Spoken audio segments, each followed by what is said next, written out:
बुद्धं शरणं गच्छामि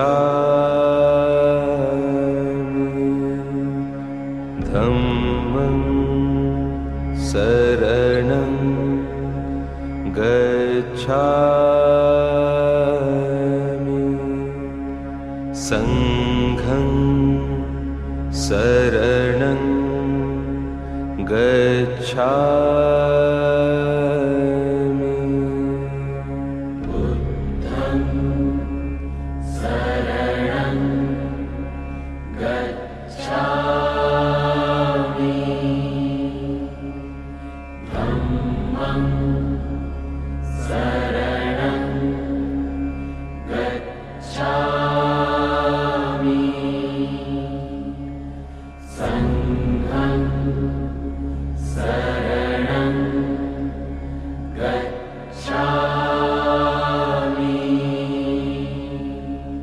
बुद्धं शरणं गच्छामि धम्मं शरणं गच्छामि संघं शरणं गच्छामि बुद्धं शरणं गच्छामि धम्मं शरणं गच्छामि संघं शरणं गच्छामि बुद्धं शरणं गच्छामि धम्मं शरणं गच्छामि संघं शरणं गच्छामि बुद्धं शरणं गच्छामि धम्मं संघं शरणं गच्छामि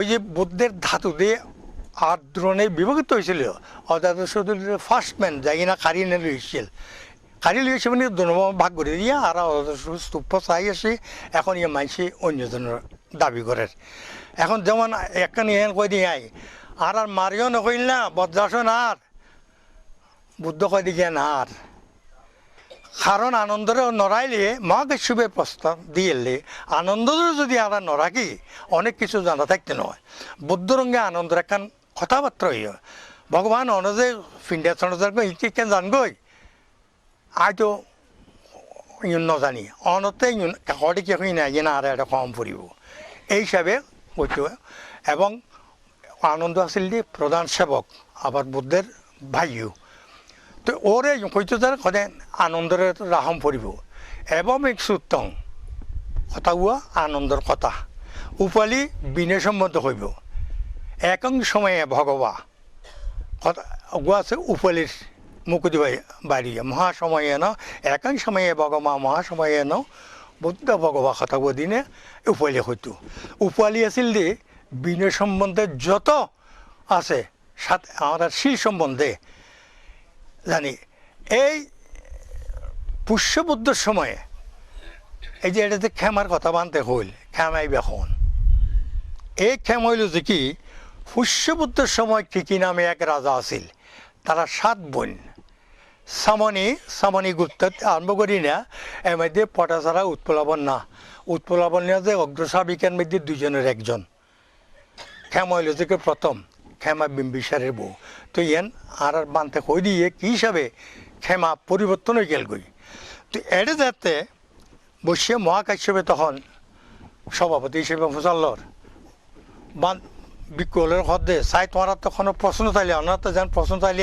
আর অনেকে হয়তো খন সুবুত হয় যে আর খন আই যেন কইতারি উত্তর গান কি উন্নয়ন এই উন্নয়ন আর মনে হয় এখন প্রতিক্রিয়া গিয়ে এতক্ষণ মানুষ তৃতীয় গিয়ে কী দিয়ে গেল কী জানিল ইয়ে তো ফসলাম ফুরিব ওকে বুড়ো মাইয়ে ফোয়া একবার আনি দিই আজকে যেন ওকে টানে তুললি যাই আকুলেন তো ও একটা কিতে কেউ হয়তো যখন দেখা দিয়ে দেখা দিই ব্যাগ চাই বেলাই হয়তো তুই দিয়ে কই ব্যাগ 499 জন 500 জন পুরানো ফুরব না আনন্দ করে এড়ে যারা মৈত্রী সূত্র পড়ছেন করণীয় মৈত্রী সূত্র এর মধ্যে যারা ধ্যান করছেন এইবার মধ্যে ফাইভেন ধ্যানই হলে এই বইবার পত শেষর পেরার আগর পেরা তীর্থংচরং নিশিন্নবা শয়নবা ইয়াবত শ্রমিকত বিদ্য এতং সতিং অদিত্য ব্রহ্মময়তং বিহারমে দেওয়াহ চারিভাবে ভাবনা করিবা বই ভাবনা করিবা টিয়াই ভাবনা করিবা আড়ি ভাবনা করিবা ফুটি ভাবনা করিবা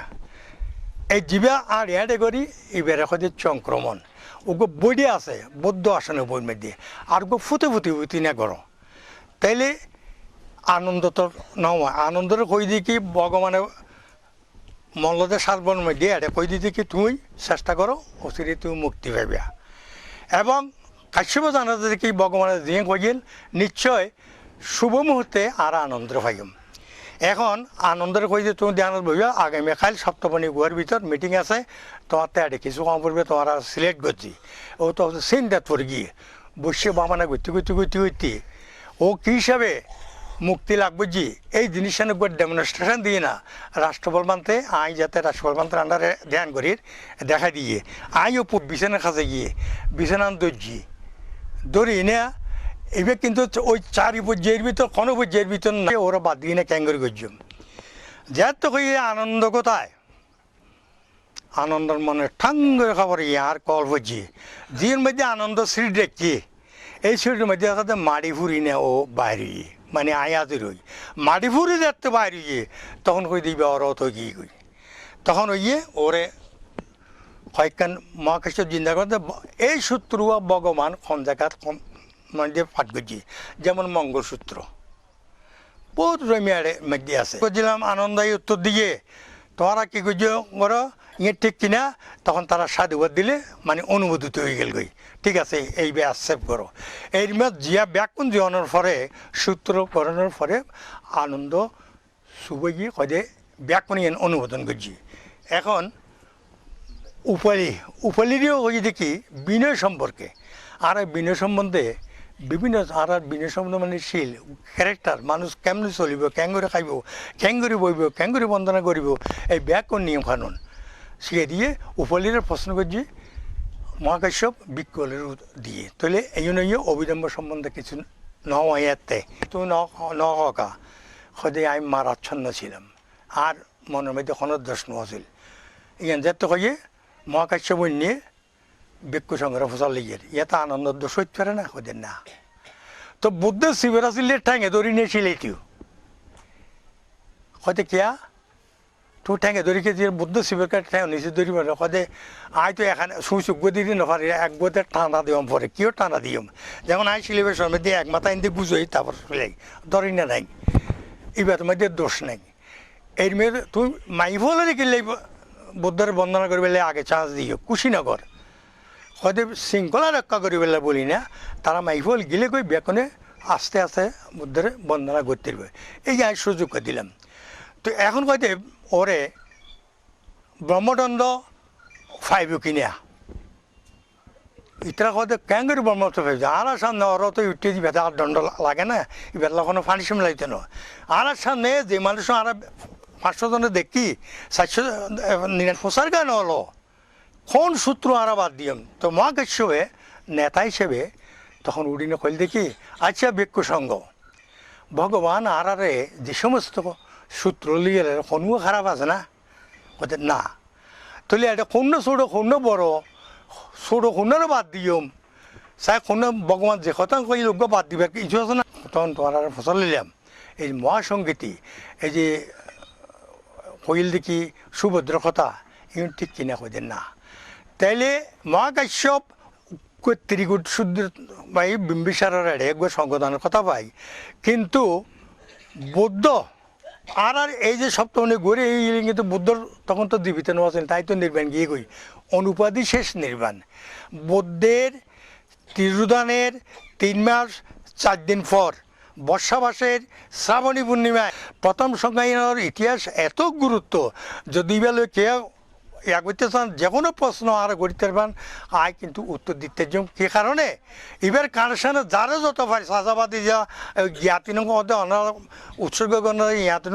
খনিক নাম কর না কথাই মনে রাখবেন পাইকারি আর ব্যাকরণে পাইছি কই আয় ব্যাকরণে দিলাম কিনায় সন্তেন্দ্রিয় সর্বমূলপহীন গুণেই নাকি সমৃদ্ধিপত্র অনাসভ্যতম প্রণমামি শঙ্খ 9 গুণ আছে এই 9 গুণের মধ্যে বুদ্ধর 9 গুণ আছে এই বুদ্ধ যেহেতু সংঘের সদস্য এই হতালে সংঘরে পূজা করলে বুদ্ধরা অটোমেটিক পূজা করা হয় এখন শ্রাবস্তির মধ্যে কথা উঠলে দে বুদ্ধরে পূজা করি সংঘরে পূজা ধর্ম রেখা করে পূজা করছুম ধর্ম কটি ব্যথা ন দেখি তখন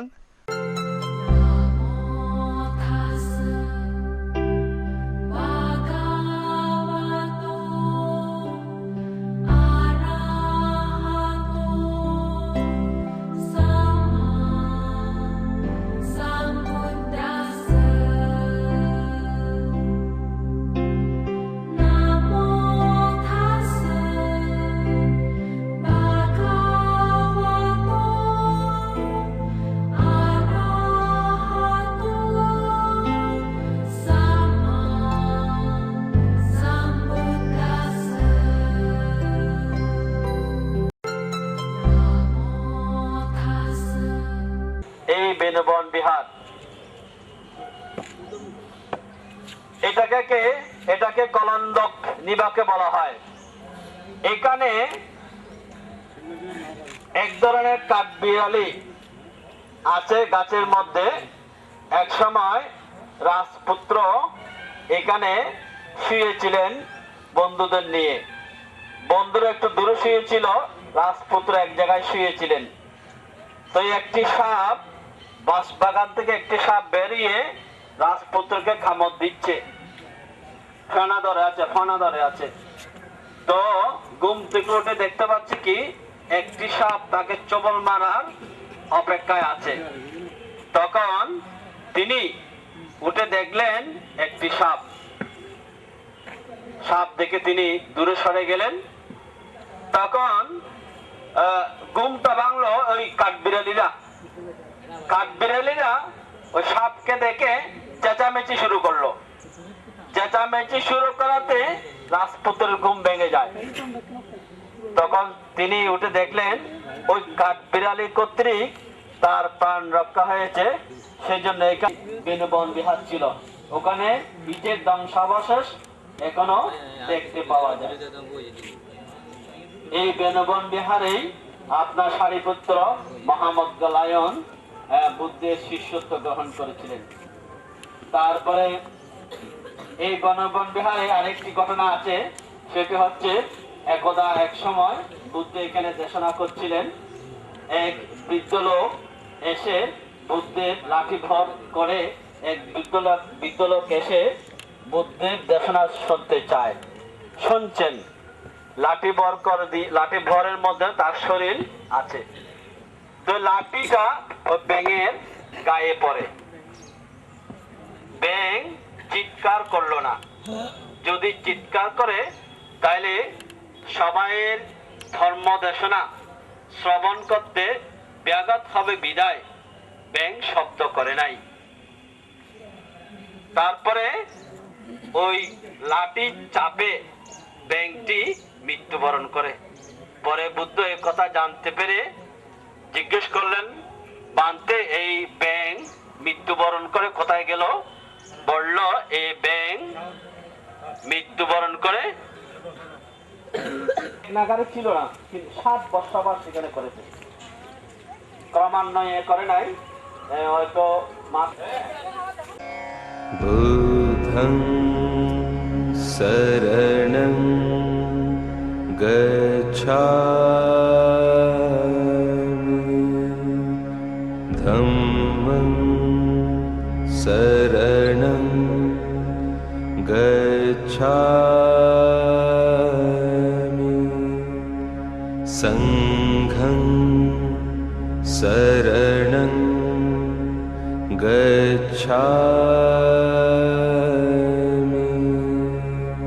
बुद्धं शरणं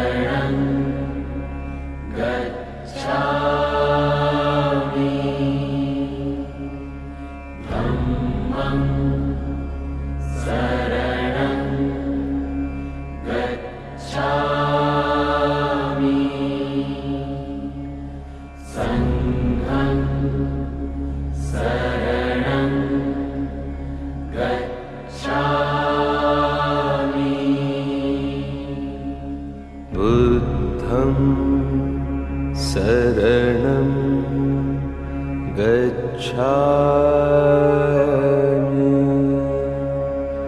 धम्मं शरणं गच्छामि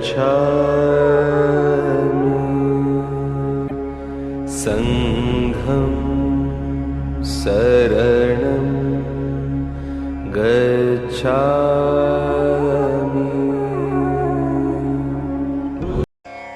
बुद्धं शरणं गच्छामि धम्मं शरणं गच्छामि संघं शरणं गच्छामि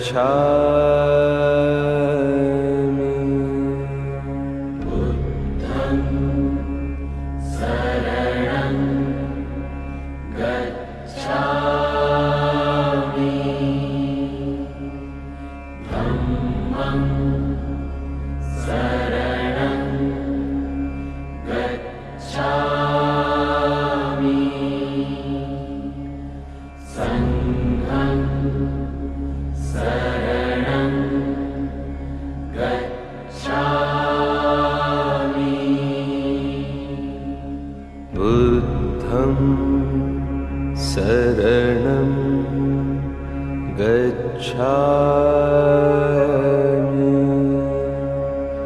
धम्मं शरणं गच्छामि संघं शरणं गच्छामि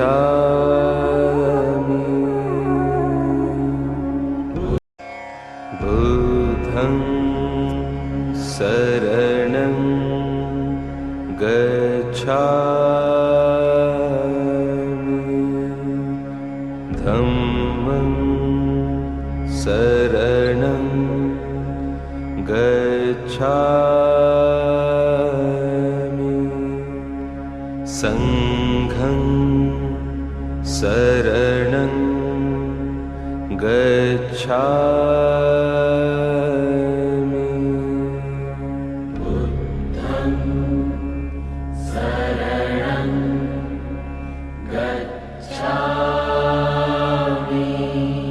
गच्छामि धम्मं शरणं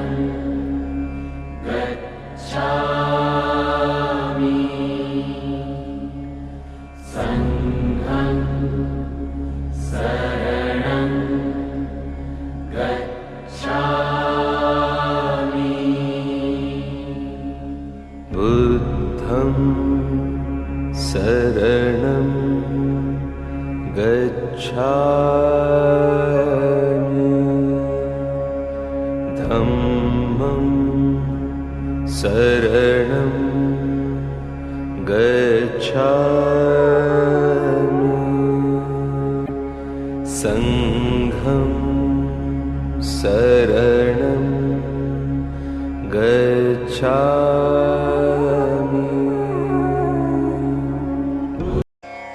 बुद्धं शरणं गच्छामि धम्मं शरणं गच्छामि संघं शरणं गच्छामि बुद्धं शरणं गच्छामि धम्मं शरणं गच्छामि संघं शरणं गच्छामि बुद्धं शरणं गच्छामि धम्मं शरणं गच्छामि संघं शरणं गच्छामि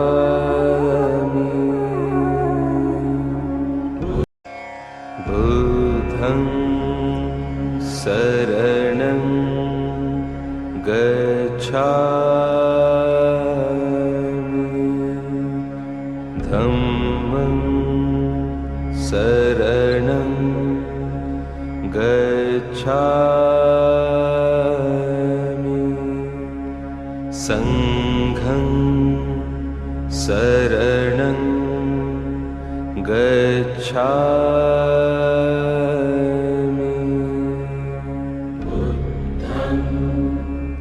शरणं गच्छामि धम्मं शरणं गच्छामि संघं शरणं गच्छामि।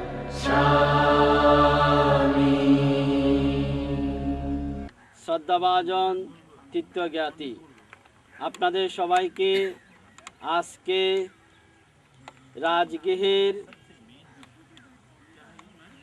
অন্যতম জায়গা এই নালন্দা।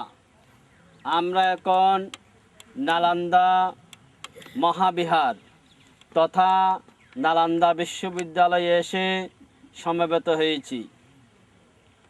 আমি সর্বপ্রথমে মহান ভিক্ষু সংঘকে বন্দনা, আপনাদের সবাইকে শ্রদ্ধা অভিনন্দন, মৈত্রীময় শুভেচ্ছা জ্ঞাপন করছি।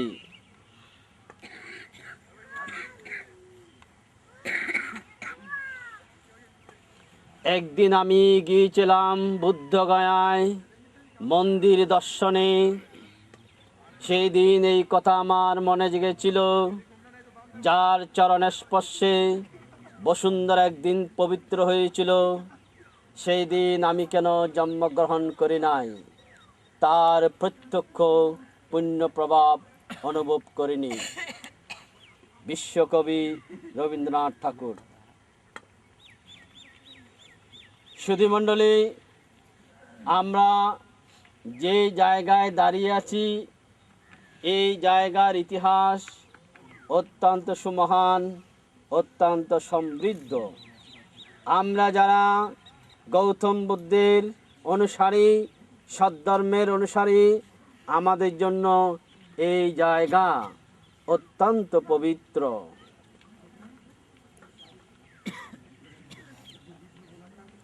খ্রিস্টীয় ৫ম শতাব্দীতে সম্রাট কুমার গুপ্ত এই নালন্দা মহাবিহার প্রতিষ্ঠা করেছিলেন। পরে গুপ্তরাজ বংশের রাজারা ইহার ষষ্ঠ বৃদ্ধি করেছিলেন। ছিল, লাইব্রেরি ছিল। একটার নাম হচ্ছে রত্নদধি, রত্নসাগর, রত্নরঞ্জিকা। এই রত্নদধি, রত্নরঞ্জিকা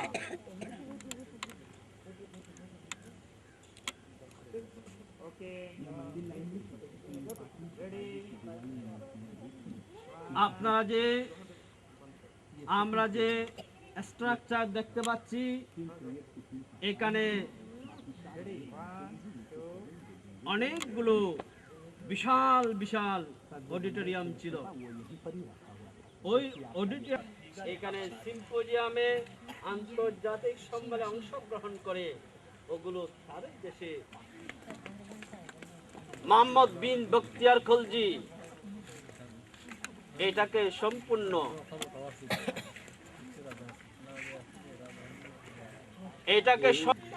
6 মাস পর্যন্ত সেই বৌদ্ধ পুঁথিগুলো, চর্যাগুলো, ত্রিপিটকগুলো এখানে প্রজ্বলিত হয়েছিল।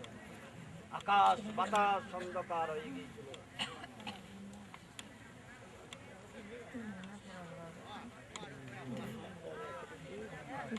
শঙ্করাচার্য এমন নির্দেশ দিয়েছিল, মস্তক মুন্ডিত যদি কোনো সন্ন্যাসীকে দেখা যায় তার মস্তক ছেদন করার জন্য।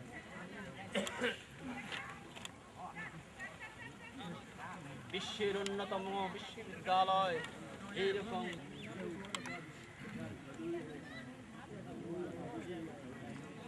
এগুলো এভাবেও থাকতো না, আরো বিলীন হয়ে যেত।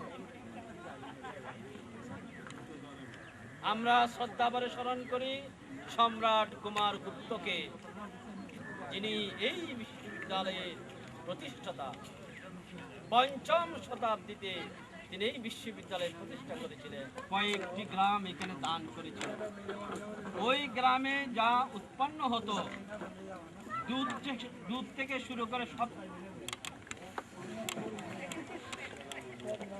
মন্ডলী আপনারা দেখতে পাচ্ছেন সামনে সারিপুত্র মহামুক্তলায়নের ধাতু হাত বামা আসছে। সারিপুত্র মুক্তলায়ন ওনারাই আমার ডান হাত বাম হাত, ওনারাই একদিন বৌদ্ধ ধর্মকে আমার বুদ্ধং শরণং গচ্ছামি ধম্মং শরণং গচ্ছামি সংঘং শরণং গচ্ছামি बुद्धं शरणं गच्छामि धम्मं शरणं गच्छामि संघं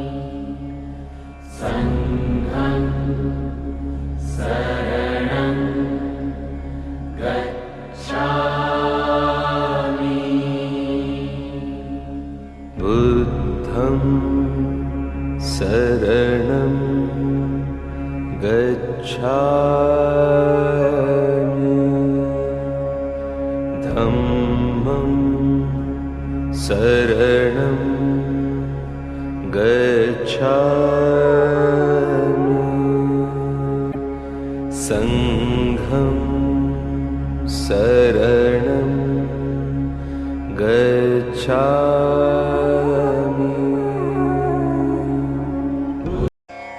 बुद्धं शरणं गच्छामि धम्मं शरणं गच्छामि संघं शरणं गच्छामि बुद्धं शरणं गच्छामि धम्मं शरणं गच्छामि संघं शरणं गच्छामि बुद्धं शरणं गच्छामि धम्मं शरणं गच्छामि संघं शरणं गच्छामि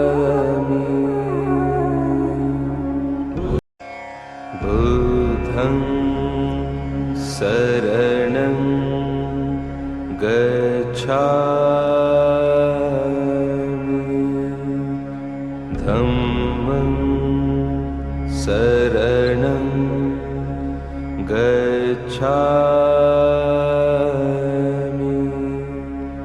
संघं शरणं गच्छामि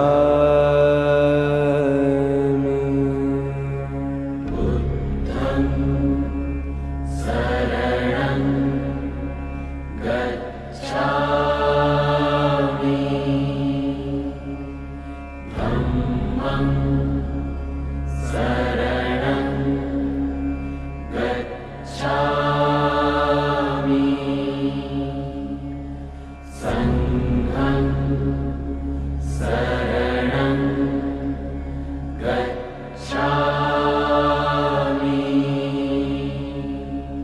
बुद्धं शरणं गच्छामि धम्मं शरणं गच्छामि संघं शरणं गच्छामि যে গর্ত দেখেছেন এরকম আরো 3টা গর্ত এখানে রয়েছে।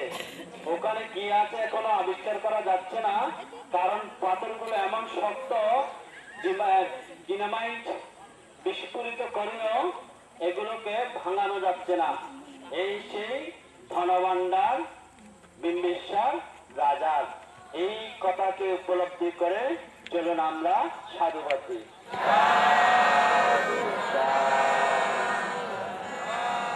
সামনে আরেকটা স্বর্ণভাণ্ডার আছে, ওখানে যাব।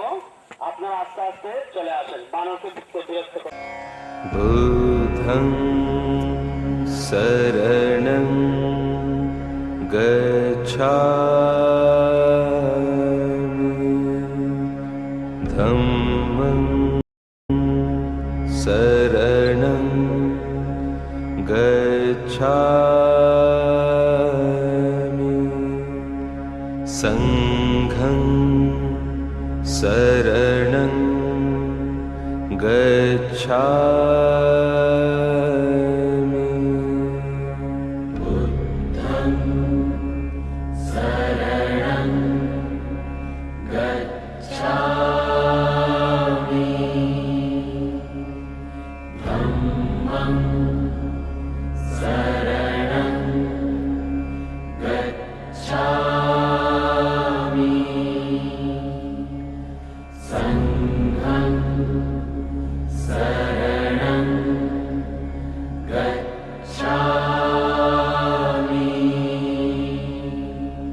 बुद्धं शरणं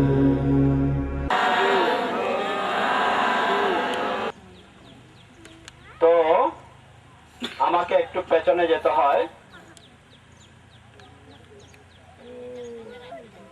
ওগুলো ওই সম্রাট অশোক আসা আগ পর্যন্ত জলে ছিল, ফুলগুলো সজীব ছিল, ধূপগুলো জ্বলছিল। তো এখন এই সম্রাট অশোক এগুলো কিভাবে পেলেন? এই সম্রাট অশোক এগুলা পেয়েছেন, সম্রাট অশোকের গুরু হচ্ছে, যার কাছে তিনি বুদ্ধ ধর্ম দীক্ষা নেন, তিনি হচ্ছেন নেগ্রোদশ্রমণ। এই নেগ্রোদশ্রমণের কাছে সম্রাট অশোক বৌদ্ধ ধর্ম গ্রহণ করেন।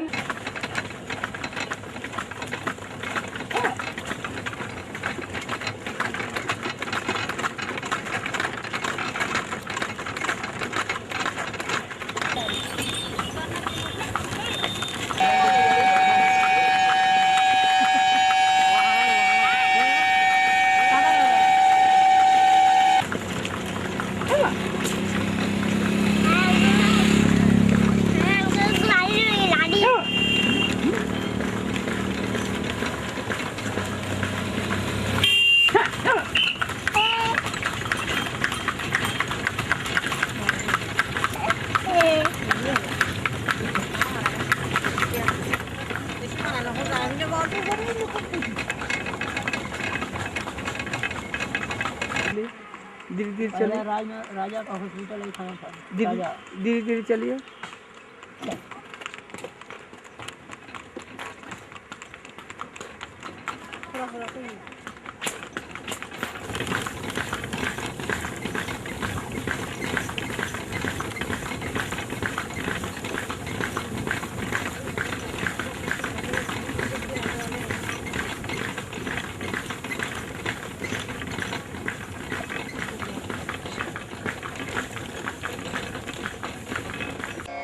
बुद्धं शरणं गच्छामि धम्मं शरणं गच्छामि संघं शरणं गच्छामि बुद्धं शरणं गच्छामि धम्मं शरणं गच्छामि संघं शरणं गच्छामि बुद्धं सम्मा सम्बुद्धस्सा नमो तस्सा भगवतो अरहतो सम्मा सम्बुद्धस्सा नमो तस्सा भगवतो अरहतो सम्मा सम्बुद्धस्सा बुद्धं वन्दामि धम्मं वन्दामि संघं वन्दामि अहं वन्दामि सर्वदा द्वितीयम्पि बुद्धं वन्दामि धम्मं वन्दामि संघं वन्दामि अहं वन्दामि सर्वदा तृतीयम्पि बुद्धं वन्दामि धम्मं वन्दामि संघं वन्दामि अहं वन्दामि सर्वदा सुपटिपन्ना भगवतो सावक संघा उजुपटिपन्ना भगवतो सावक संघा याया पटिपन्ना भगवतो सावक संघा समीचे पटिपन्ना भगवतो सावक संघा यदिदं चत्वारि पुरुषयोगानि अष्टपुरुषभोगाला एषा भगवतो सावक संघा आहुनीय पाहुनीय दाक्षिणीय अञ्जलिकरणं सकलं सदा वन्दामि सिद्धिं सब्बा सब्बदायि सुपतिका शारीरिक धातु महाबोधि उत्तमा गन्ध संभर चूपेन धूपेनाहं सुगन्धिना पूजाये पूजयन्तं पूजमायामुत्तमाम् साधु साधु साधु তিনি বেনুবন বিহারে অবস্থান করতেন মাঝে মাঝে এখানে এসে অরহত নিমগ্ন থাকতেন তো এখানকার স্থান অত্যন্ত সুমহান তো এখানে প্রথমে এটাকে বলা হয় গন্ধকুটির গন্ধকুটিরের ইতিহাস আমরা সব জায়গায় বলি যেখানে বুদ্ধ থাকতো ঘুমাতেন ওই জায়গাকে বলা হয় গন্ধকুটির এটা গন্ধকুটির বুদ্ধ থাকতেন আর একটু পেছনে একটা রুম আছে ওই রুমে আনন্দ মহাস্তবীর থাকতেন তারও পেছনে দেখবেন একটা সটাতন ইটের পাটাতন ওখানে মহামুদ্গলায়নস্তবীর একবার অসুস্থ হয়ে পড়েছিলেন তো ভগবান বুদ্ধ তাকে ওখানে দেশনা করে সুস্থ করে তুলেছিলেন তারও নিচে আছে আঙ্গুলিমালার না তো এখানে যখন এক সময় ভগবান বুদ্ধ অরহত ভিক্ষু সংঘকে নিয়ে দেশনা করছিলেন তখন আকাশে একটি উড়ে যাচ্ছিল।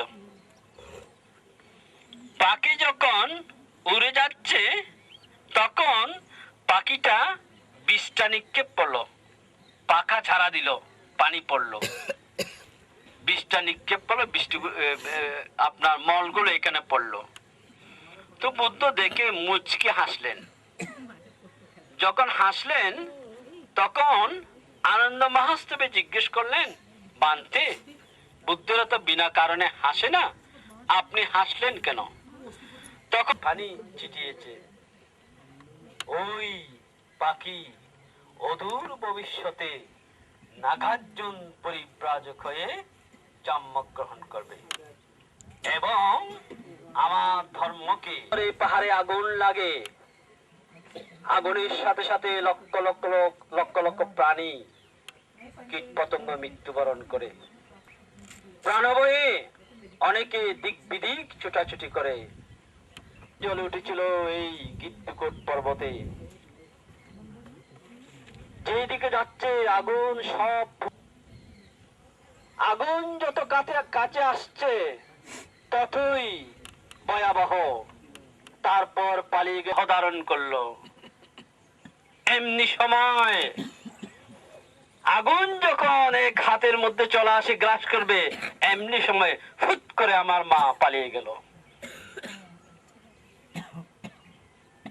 আমি গর্তের মধ্যে রয়ে গেলাম। আনন্দ শীল সমাধি প্রজ্ঞার অনুশীলন করব। হে অগ্নি দেব, তুমি আমাকে রক্ষা করো। এইভাবে 3 বার অধিষ্ঠান করার সাথে সাথে আগুন ফুট করে নিভে যায়। হয় পুরোপুরি বলতে গেলে রানীকে বধ করে কি আপনি কি ভালো পুত্রে কি আশা করতে পারেন? ভালো দেবতায় কি আপনাকে ভালো পুত্র দেবেন? তারপরে এরপরে ওনার সাথে কথা কাটাকাটির পর তখন লাস্টে সিদ্ধার্থ বললেন, আপনি আমাকে বলি দেন, এই যজ্ঞে আপনি ভালো সন্তান লাভ করতে পারবেন। এ কথা বলার সাথে সাথে ওনার কিছুটা চিন্তা ভাবনার দিকে আসলো। আসার পর বললো যে ঠিক আছে, আমি পাটা বলি আর দেব না, আপনি আমার রাজ্যে থাকুন, আমার রাজ্যে আমার পুত্রের আর দরকার নেই, আমার রাজ্য আপনি শাসন করবেন। তখন সিদ্ধার্থ বলল, আমি অমুক রাজার ছেলে, আমার এখান থেকে আপনার থেকে আমার অনেক তো সসম্পদ ছিল, আমি কি জন্য আসছি আপনি তো এটা জিজ্ঞেস করলেন না। তখন কি জন্য, আপনি কি চান? হয়তো আমি চেয়েছি 4টা জিনিস থেকে মুক্তি পাওয়ার জন্য, মানে জরা ব্যাধি, মৃত্যু, জন্ম, এটার থেকে মুক্তি পাওয়ার জন্য আমি বের হয়েছি এই সদ্ধর্মের সন্ধানে। তখন বিম্বেশ্বর রাজা বলল, ঠিক আছে, আপনি যদি এই সন্ধান পেয়ে থাকেন তাহলে আপনি আমাকে শিষ্যত্ব বরণ করে নেবেন তো সর্বপ্রথমে। তখন সিদ্ধার্থ ওনাকে যথেষ্ট বলে, তখন সিদ্ধার্থ এখান থেকে বৈশালীতে শ্রাবস্তিতে চলে গেলেন। যাক, এখানে একটা ঘটনা, এখানে ভিক্ষ ধর্মের দীক্ষা দিয়ে উনি এইখানেই প্রথমে আসলেন। এসে বিম্বেশ্বর রাজার নির্দেশনা শুনে ওরা শিলে প্রতিষ্ঠিত হলো, ত্রিশরণে প্রতিষ্ঠিত হলো। তখন রাজা এই হিসাবে ইয়ে করছে, বুদ্ধ যেখানে যেতেন দেবদত্ত তো থাকতে নেই। দেবদত্ত তখন এখানে সংঘবেদ করেছিলেন, আলোকজোশ থেকে মত হয়ে আপনার দেখেছেন এই ঘটনা ঘটছিল। প্রথম সংজ্ঞায়ন এই দেবদত্ত, প্রথমে দেবদত্তের তখন সন্তান লাভ হলো। এরপরে এই ঘটনার পর দেবদত্তের পরামর্শে সম্পত্তি দান দিয়ে দেবে, তুমি তো আর রাজত্ব রাজসিংহাসনে বসতে পারবে না। বিভিন্ন পরামর্শ নিয়ে তখন ওনার বাবাকে জেলে দিয়েছিলেন, জেলে দেওয়া অনেক ঘটনা। তখন অজাতশত্রুর যখন সন্তান লাভ হলো, ওনার একটা আনন্দ হলো। তখন চিন্তা করলো যে আমি আমার জন্মের পরে তো এরকম আমার বাবা হয়েছিল। তখন মাকে নিয়ে বাবাকে উদ্ধার করতে আসছে জেলখানে, তখন কিছুক্ষণ পূর্বে মারা গেছে। এরপর ওনার পিতৃহত্যার যখন ইয়ে হলো, রাজবৈদ্য ছিলেন জীবক, ওই আমরা আসছি ওখান থেকে, জীবকারাম ও অম্রকানন, জীবকের অম্রকানন। তো রাজবৈদ্যের কাছে অজাতশত্রু বলতেন, আমার পিতৃহত্যা এইসব ঘটনায় আমার প্রতিষ্ঠিত, তখন তাহলে তুমি বুদ্ধের সাথে সাক্ষাৎ করো। তখন বললো, আমি বুদ্ধের কাছে বেনুবন বিহারে আমি যাব কি করে? তখন জীবকারাম বলল, আমি বুদ্ধকে এখানে আনবো, তুমি এখানে এসে বুদ্ধের সাথে সাক্ষাৎ করো। তখন অনেক ভিক্ষু সংঘ ছিলেন পিছনে, ওই নাগগুদ সমন, উনি তখন ওদের হরত্ব ফলে প্রতিষ্ঠিত হয়ে কেউ জানতেন না। ওনার মাধ্যমে উপযুক্ত মস্তকে এই সকলের সুস্বাস্থ্য কামনা করে, সকলকে আমার পুণ্যদান দিয়ে সকলে মঙ্গল কামনা করে বুদ্ধ ধর্মের সঙ্গে নাম নিয়ে যাতে আমরা সুস্বাস্থ্যে আবার আমাদের গন্তব্যস্থলে যেতে পারি, এই কামনা রেখে চলুন আমরা তিনবার সাধুবাদ।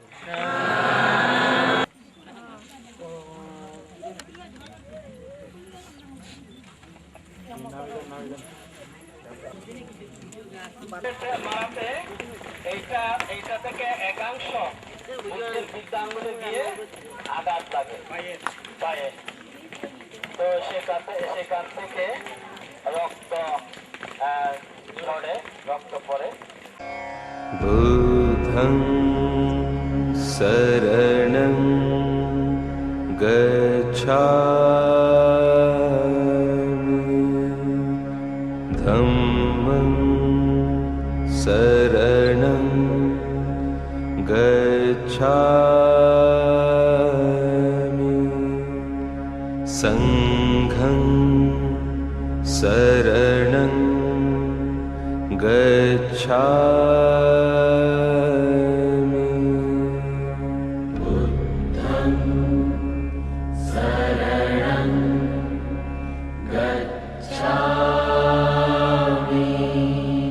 गच्छामि धम्मं शरणं गच्छामि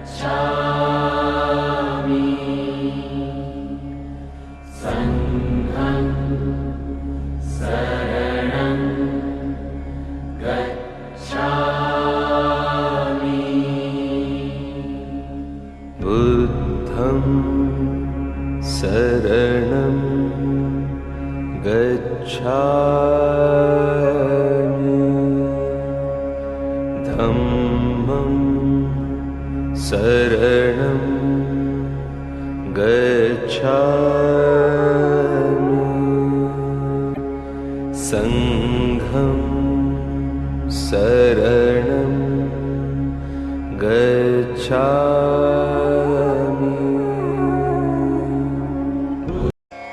बुद्धं शरणं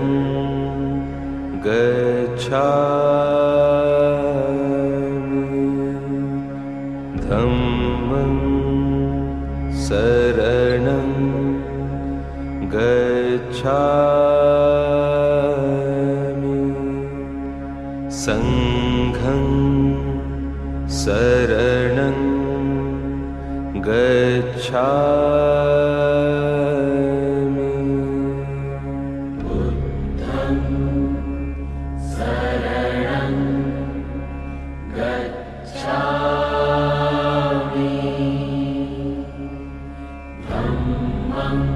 धम्मं शरणं गच्छामि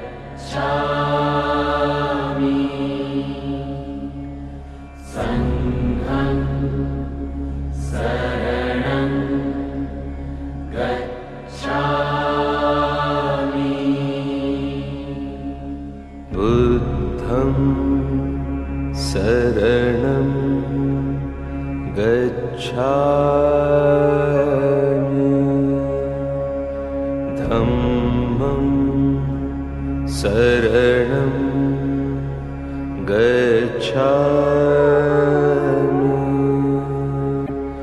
संघं शरणं गच्छामि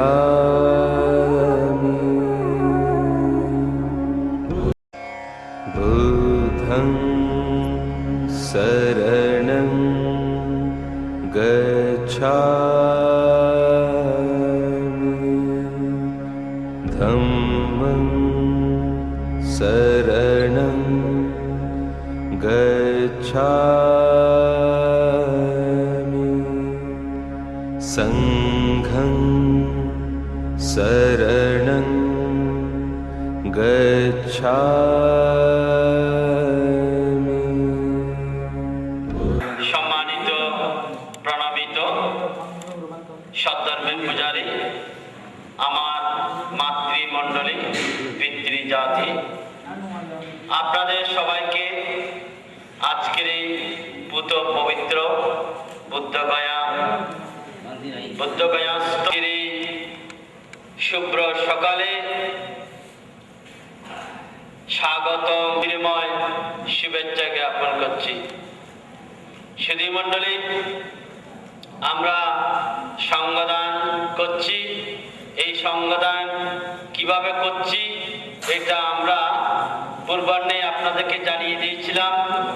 প্রত্যেকের সহযোগিতায় আজকের এই সঙ্গদান অনুষ্ঠান। এই সঙ্গদান অনুষ্ঠান আপনারা প্রত্যেকে অংশগ্রহণ করছেন। যারা আপনারা বাংলাদেশ থেকে আসার সময় যারা শ্রদ্ধা দান দিয়েছিল, আপনাদেরকে টাকা দিয়েছিল যে এগুলো দান করবেন, আপনারা সেই দানীয় টাকাগুলো আমাদের বাক্সের মধ্যে রেখেছেন এবং বাংলাদেশে যারা আছে তারাও পাচ্ছে। সুধী মণ্ডলী, আজকে এই মহতী সঙ্গদান অনুষ্ঠানে যারা বা যিনি সঙ্গদানে অংশ নিচ্ছি আমরা সবাই, তো আরেকজন তিনি হচ্ছেন দুইজনের সঙ্গদান বসার প্রবৃত্তি করেছিলেন। ওই বংশের এই সন্তান, বিশিষ্ট শিক্ষাবিদ, শিক্ষক সোমেন বড়ুয়া। এই সোমেন বড়ুয়া আজকে দত্ত বড়ুয়া। বন্দামি ধম্মাং বন্দামি সংঘাং বন্দামি অহং বন্দামি সর্বদা দ্বিতীয়ম্পি বুদ্ধং বন্দামি ধম্মাং বন্দামি সংঘাং বন্দামি অহং বন্দামি সর্বদা তৃতীয়ম্পি বুদ্ধং বন্দামি ধম্মাং বন্দামি সংঘাং বন্দামি অহং বন্দামি সর্বদা প্রকাশা বন্দামি বন্দে দারুতেন কটাং সব্বাং অপরাধাং ক্ষমাতু মে বন্দে সংঘো দ্বিতীয়ম্পি প্রকাশা মে বন্দে সংঘো তৃতীয়ম্পি প্রকাশা বন্দামি বন্দে দারুতেন কটাং সব্বাং অপরাধাং ক্ষমাতু মে বন্দে সংঘো প্রকাশামি অনুগ্রহং তত্ত্বা চিরং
ধার্মিকতা জীবন পরিচালনার মধ্যে দিয়ে বোঝা যায় আমাদের জীবন কতটুকু ধার্মিকতা। আসুন এখানে আমাদের সুবোধ মসজিদে তো জ্ঞানীগণ, বিশেষ করে শিবপুরি তীর্থতন্ত্রের ব্যানারে আমরা আসছি, এতদিন তীর্থ পরিক্রমা করছি। বিশেষ করে আমরা কি করতে আসছি, এই যে এখান থেকে বুদ্ধত্ব লাভ থেকে প্রথম আরম্ভ করতে সমস্ত বুদ্ধ রাজ্য ঘুরে মহাস্থান ঘুরে আমরা আবার চলে এসেছি। দেখেন সুন্দর করে যদি একটা আঁকা যায়, একটা বৃদ্ধির মতন জিরু হয়ে গেছে, তাই না? আমাদের মধ্যে একটু বললাম আর কি। আসল কথা হচ্ছে যে এই যে আমরা হৃদয়ের মধ্যে এই জিনিসটা যদি রাখতে পারি, এই যে সমস্ত যতগুলো অন্তত বিশেষ করে 4টা মহাস্থান আর ধর্মরাজ্য, এই যে চিত্রকূট পর্বত থেকে আরম্ভ করে রাজগীরের ইতিহাসটা মনের মধ্যে যদি থাকে, তাহলে আমি মনে করব আপনাদের এই যে তীর্থ ভ্রমণ সার্থক হবে। এই যে ছোটকালে একটা পড়ছিলাম, ড্যাফোডিলস বলে একটা কবিতা আছে। এই কবি কি দেখছিল যে একটা লেগের ধারে কতগুলো ফুল, এত সুন্দর ফুল, যে আমাদের ফেনা ফুল বলে আর কি, এত সুন্দরভাবে দিগন্তের সাথে মিশে গেছে। এর মনে হয়েছিল যে আমি স্বর্গে চলে গেছি। তো আপনারা এই তীর্থ ভবনে এসে যদি এই যে আমাদের তীর্থ, এই যে বুদ্ধের জন্ম থেকে আরম্ভ করে এই বুদ্ধত্ব লাভ, তারপরে ধর্মচক্র প্রবর্তন, আবার পরিনির্বাণ, এবং এই যে বিভিন্ন জায়গায় যশের আরম্ভ করে, অর্থাৎ ধর্মরাজ্য যেটা গিদ্ধকূট পর্বতে যা এই ঘটনাগুলো, এগুলো ঠিক মতন এই যে ড্যাফোডিলসের মতন, অর্থাৎ ফুলের মতন সুন্দরভাবে মনের মধ্যে গেঁথে রেখে, অর্থাৎ যখন যদি আপনি বাড়িতে ফিরে যাবেন, তখন যদি এটা মনের মধ্যে রাখেন, তখনই সার্থক হবে। এটা কি হবে, আপনার মধ্যে এটার একটা সুন্দর নিমিত্ত আসবে, না হলে কিছুই হবে না। ওই জিরু বললাম ঘুরে গেলে জিরু হয়ে যাবে। জিরো, আবার জিরোর মধ্যে জিরোর অর্থ দুইটা জিনিস, একটা হচ্ছে সম্ভাবনাময় জিনিস, আবার হচ্ছে জিরো কিছু নাই। কাজেই আপনারা এই যে তীর্থভবনকে সুন্দর করে প্রত্যেকটা জিনিস যেদূর বুঝছেন, আস্তে আস্তে এই যে আরেকটা কথা বলি, দেখেন আগে তখন মনে করছে বক করে ভগবান, রক্তে রামচন্দ্র, বক করে কৃষ্ণচন্দ্র। আমার বাবা এই তিনটাকেই স্মরণ করে আসছেন, আপনারা বুঝতে পারেন। বক্কর হয়ে না পারেন, কিন্তু ওই ভগবান বুদ্ধ আমাদের বিচরণ যদি আপনাদের মধ্যে থাকে, আসছি যে আমাদের সাথে আসছিল, ওই এখান থেকে দিয়ে উনি পুণ্যবতী হয়ে গেছেন, স্বর্গের দিকে দাবিত হয়েছেন, অর্থাৎ 4টার মধ্যে একটাতে শোতাপন্ন অন্তত হয়ে গেছেন, স্রোতের দিকে দৌড়ছেন হলো। কাজে প্রত্যেককে এই যে আশীর্বাদ জানিয়ে এবং আমার ব্যক্তিগত জীবনের পুণ্য জানিয়ে আশীর্বাদ জানিয়ে এখানেই আমার ছোট্ট ধর্মদর্শন শেষ করছি। সব্বে সত্তা সুখিতা হন্তু দুঃখ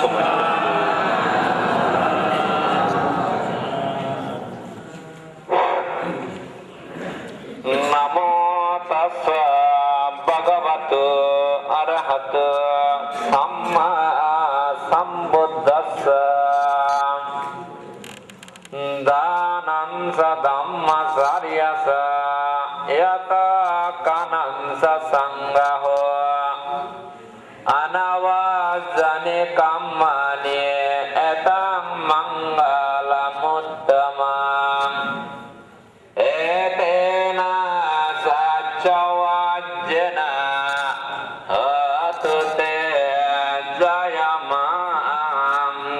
দুজন বাংলাদেশ থেকে এসেছি, আর দুজন নবপ্রস্ফুটিত ফুল, যাহাকে বলা হয় নিষ্পাপ শিশু। এই শিশুদের আপনারা সকলেই কিন্তু পুণ্যবান, পুণ্যবতী, সকলেই যে অষ্টম স্থানে শিলাটি গ্রহণ করে সমাপ্তক নেই কালন্ত মেয়াদের উদ্দেশ্যে কৃতজ্ঞতা প্রকাশ করার মানসে প্রথম প্রবদ্ধ হয়েছিলেন রাজা বিম্বিসার কর্তৃক বেনুবন বিহারে রাজবাড়িতে। তার দৃষ্টান্ত উদাহরণ শাস্ত্রে দেখা যায়। যখন ভগবান বুদ্ধ রাজগিরি এসেছিলেন, যখন এই সংবাদটা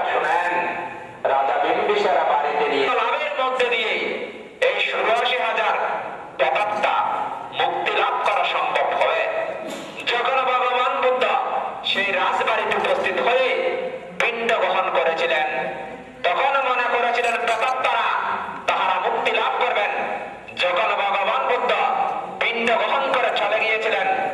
রাত্রে যখন সে শোবার ঘরে নিদ্রার জন্য রাজা গিয়েছিলেন, ওই তাহাদের জ্ঞাতি প্রেতাত্মারা বিভিন্নভাবে শব্দ করেছিলেন। ওই শব্দ শুনে আতঙ্কিত হলেন সেই রাজা বিম্বিসার। এই আতঙ্কিত দৃশ্য অবগত হয়ে ভগবান বুদ্ধের কাছে প্রশ্ন করেছিলেন। তখন সেই ভগবান বলেছিলেন, এ রাজন, আপনার এই জ্ঞাতিরা অতীবের জন্মের মধ্যে অকুশল কর্ম করার পরিপ্রেক্ষিতে তখন প্রেতাত্মা হয়েছিলেন। অনেক সময় অতিবাহিত করার পর আজকে যে আপনি আমাকে দান করেছেন, সে দান অনুমোদন করেন না বিদায়, ওনারা পুণ্য লাভ করে না বিদায় এই বিভিন্ন শব্দ দিয়ে আতঙ্কিত করেছেন। তখন সেই ভগবান বুদ্ধ তাহাকে প্রস্তাব করেছিলেন, তুমি দান করতে হবে। সে দান ইদাং বিয়াতিনা বুদ্ধ সুবিধা হন্তে আটায়ু, এই যদি অনুমোদন না দেওয়া হলে ওনারা মুক্তি লাভ করা সম্ভব নয়। দ্বিতীয়বার আসলেন, ইদাং বিয়াতিনা বুদ্ধ সুবিধা কান্ত বলার পরেও তাহারা আবার বিভিন্নভাবে শব্দ করেছিলেন, কিন্তু পুণ্য লাভ করেছেন বিদায় তাহার গায়ে কোনো বস্ত্র ছিল না। বস্ত্র লাভের আশায় এই ধরনের শব্দ করেছিলেন। ভগবান বুদ্ধ আবার সেই রাজা বিম্বিসারকে বলেছিলেন, তোমার একটি অভাব হয়েছে দানের মধ্যে, সে বস্ত্র দান করতে হবে। তিনবারের পরিপূর্ণতায় পরিপ্রেক্ষিতে সেই দিন ইমাম বিজ্ঞান সাপারিক্ষারাং আনুত্তারাং পুয়াকাত্তাং বিক্ষ সংগাচ্ছাদেমা পূজেমা, এই শব্দ বলার সাথে সাথে ইদাং বয়াতিনাং দুসুবিদ্যাহান্তয়াতায়ু, এই কথা বলার সাথে সাথে ৮৪,০০০ প্রেতাত্মা সেদিন মুক্তি লাভ করে আনন্দিত ভাব উৎপন্ন হয়েছিলেন। শ্রদ্ধাবান উপাসক উপাসিকা জ্ঞাতিগণ, সেই পরিপ্রেক্ষিতে সেদিন থেকে আমরা জ্ঞাতির প্রতি পুণ্যদান সঙ্গদান করে থাকি। আজকে সেই সঙ্গদান এই আন্তর্জাতিক ভাবনা কেন্দ্রে আপনারা সকলে জ্ঞাতির প্রতি কৃতজ্ঞতা প্রকাশ করার মানসিক এই আয়োজন। আমি তমা জ্যোতি পরায়ণ, জ্যোতি তম পরায়ণ, জ্যোতি জ্যোতি পরায়ণ, আমরা সকলে এই শারীরিক মানবের মধ্যে বিরাজমান। তমা কাহাকে বলা হয়? তমা বলে অজ্ঞতা, অন্ধকারকে তমা বলা হয়। জ্যোতি তাহাকে বলা হয় আলোকিত জীবনকে আলোকে জ্যোতি বলা হয়। আমরা অনেকে সময় অজ্ঞতার কারণে আমরা অন্ধকার থেকে আলো থেকে অন্ধকারে পতিত হই।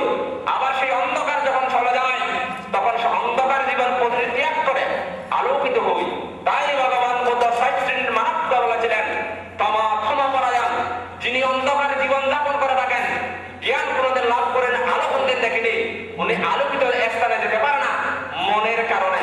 আবার তম জ্যোতি পরায়ণ, উনি অনেক দিন সেখানে অবস্থান করেছিলেন, চিন্তা করেছিলেন আমি অন্ধকারে থাকতে চাই না, আলোকিত জীবন লাভ করতে চাই, অন্ধকার জীবন পরিত্যাগ করে আলোকিত জীবন লাভ করতে চায়। যখন আবার উনি আলোকিত জীবনে থাকার পর সে জ্ঞান যখন চলে যায় তখন চিন্তা করে থাকেন আমি অনেক সময় অনেক কিছু করেছি, এই বলার সাথে সাথে আলোকিত জীবন চলে গিয়ে অন্ধকারে পতিত হয়। আবার চিন্তা করে থাকেন না আমি আলোকিত করেও আলো লাভ করতে বৃদ্ধি পেতে চাই, তখন সে জ্ঞানের পরিপ্রেক্ষিতে অনেক পুণ্যের পারমিতার কারণে তিনি আলোকিত থেকে আলো লাভ করতে থাকেন। আমাদের মানব সমাজে সেই ধরনের ৪ শ্রেণীর মানব দেখা যায়। শ্রদ্ধাবান উপাসক উপাসিকা জ্ঞাতিগণ, আমরা প্রথম থেকে শুরু করেছি অত্যন্ত পুণ্যের মধ্যে দিয়ে ৪৯ দিন এই বুদ্ধ জীবন স্থানে উনি কৃতজ্ঞতা প্রকাশ করেছিলেন। তাহলে আমাদেরকে সেই সপ্তম স্থান দর্শন করেছি, বজ্রাসন দর্শন করেছি, চক্রমের স্থান দর্শন করেছি, যে এক স্মৃতির মাধ্যমে এক ধ্যানে এক দৃষ্টিতে যে বৃক্ষকে কৃতজ্ঞতা প্রকাশ করেছিলেন সে স্থান দর্শন করেছি। ওইগুলো যদি প্রতিচ্ছবি হৃদয়ের মধ্যে রেখাপাত করতে না পারি আমাদের এই ভ্রমণ সার্থক হবে না। যখন আমরা বুদ্ধগয়া থেকে সারনাথে গিয়েছিলাম, ধর্মচক্র প্রবর্তন করেছিলেন, সে স্থান দর্শন করেছি, সেটা হৃদয়ঙ্গম করতে হবে, স্মৃতির মধ্যে রেখাপাত করতে হবে। যখন আমরা সে স্থান ত্যাগ করে সংকেশ্বর করে গিয়েছিলাম, ভগবান বুদ্ধ সপ্তম বর্ষবাস সমাপ্ত করে মাকে মুক্তি করে অভিধর্ম দেশনা সমাপ্ত করে সেই লোকালয়ে এসেছিলেন, সেই স্থান দর্শন করেছি। সেখান থেকে গিয়েছিলাম শ্রাবস্তি নগরে, যেখানে অনেক বিনয় প্রবর্তন করেছিলেন, সূত্র প্রবর্তন করেছিলেন, যেখানে ৬৫ বর্ষবাস যাপন করেছিলেন, যে পূর্বারাম বিহার, যে ৯ কোটি স্বর্ণ মুদ্রা দিয়ে যে মহোপাসিকা বিশাখা তার বলেছিলেন যে সঙ্গে স্পর্শ করেছেন বিদায় তাহার মহানতা প্রসাদন তিনি আর গ্রহণ করেনি। তখন বুদ্ধকে বলেছিলেন আমি এইটা গ্রহণ করতে পারি না বিদায় সঙ্গে স্পর্শ করেছেন বিদায়। তার প্রতি উত্তরে বুদ্ধ বলেছিলেন ভিক্ষু সঙ্গেরা সেই অলঙ্কার পরিধান করে না, ব্যবহার করে না। তার প্রতি উত্তরে সেই বিশেষা বলেছিলেন এটা বিক্রি করতে হবে, যে অর্থ পাওয়া যাবে সেই দিয়ে একটা বিহার নির্মাণ করতে হবে। তখন সেই মহানতা প্রসাদন ক্রয় করার জন্য সেখানে কোনো দরবার সৃষ্টি ছিল না বিদায় সেই মহাপুষিকা বিশেষা সেই অলঙ্কার ক্রয় করে 9 কোটি স্বর্ণ মুদ্রা দিয়ে পূর্বারণ বিহার নির্মাণ করেছিলেন, যেখানে ভগবান 100 বর্ষ যাপন করেছিলেন। শ্রদ্ধাবান উপাসক উপাসিকা জ্ঞানীগণ শুধু তাই নয়, এখানে অনেক গুরুত্বপূর্ণ ইতিহাস সেখানে বিরাজমান, সেটা এখানে আলোচনা করা সম্ভব নয়। শ্রদ্ধাবান উপাসক উপাসিকা জ্ঞানীগণ সেই স্থান থেকে ত্যাগ করে যেখানে সেই শাক্য সিংহ ভূমিষ্ঠ হয়েছিলেন কপিলবস্তু যে লুম্বিনী কারণে সেই স্থান দর্শন করেছি, সেটাও হৃদয় অঙ্গনে আনতে হবে। সেই স্থান ত্যাগ করে যখন কোথায় আসলাম, যখন কুশীনগরে আসলাম, যেখানে ভগবান বুদ্ধ মহাপরিনির্বাণ লাভ করেছিলেন যমক শালবৃক্ষের নিচে। যে কৃতজ্ঞতা বশত এক সময় রাজা হওয়ার কারণে প্রজাদেরকে কথা দিয়েছিলেন আমি এখানে আসবো, তোমাদের প্রতি কৃতজ্ঞতা প্রকাশ করব, তোমাদের সহযোগিতায় আমি সুন্দরভাবে এই রাজা এই রাজ্য শাসন করেছিলাম, আমি আবার আসবো। তার কথা দিয়ে সেই পরিনির্বাচিত হয়েছিলেন। সেই স্থান দর্শন করেছি, সেটা সমাপ্ত করে বৈশালীতে এসেছিলাম যেখানে মহাকারণিক তথাগত বুদ্ধ যে দেবপুত্র মারের আহ্বানে মহাপরিনির্বাণ ঘোষণা করেছিলেন। একমাত্র আনন্দের গুলের কারণে ভগবান বুদ্ধ দীর্ঘায়ু স্থায়িত্ব আয়ু লাভ না করে ওই দেবপুত্র মারের আহ্বানে সেই দিন তিনি পরিনির্বাণ ঘোষণা করেছেন। সেই স্থান দর্শন করেছি যেখানে আম্রপালি গণিকার করে জন্মগ্রহণ করে আমরা বাগান দান করে তিনি প্রমাণিত করেছিলেন উনি একজন সমৃদ্ধশালী ধার্মিক উপাসিকা ছিলেন। সেই স্থান দর্শন করেছি। সুপ্রভাষণ করবে শিবলীর ধর্ম যে ভগবান বুদ্ধ যখন সে পান গ্রহণ করে সারিপুত্র মহাস্তবীর দানানুষ্ঠানে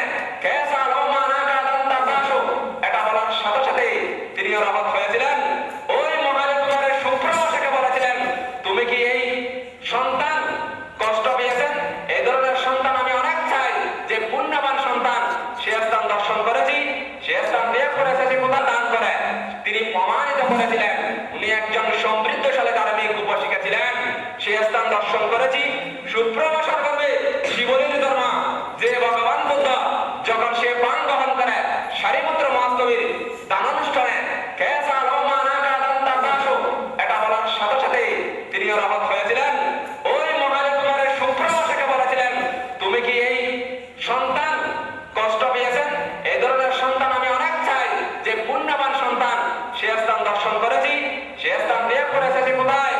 যে রাজগীর ভগবান বুদ্ধ সর্বপ্রথম যেখানে বেনুবাদ বিহার লাভ করেছেন, যে সংবিধানের প্রবর্তন করেছেন, বিম্বিসার কর্তৃক যে অজাত শত্রু কর্তৃক যাহার হাতে মৃত্যুবরণ করতে হয়েছিল, সেই রাজা বিম্বিসার যখন সে ভগবান বুদ্ধ বেনুবনে অবস্থান করেছিলেন, যখন অজাত শত্রুর সন্তান ভূমিষ্ঠ হয়েছিলেন, মাতৃদেবীকে বলেছিলেন মাতা দেখো আমি যখন এই পৃথিবীতে ভূমিষ্ঠ হয়েছিলাম আমার পিতা কি ধরনের আনন্দ হয়েছিলেন।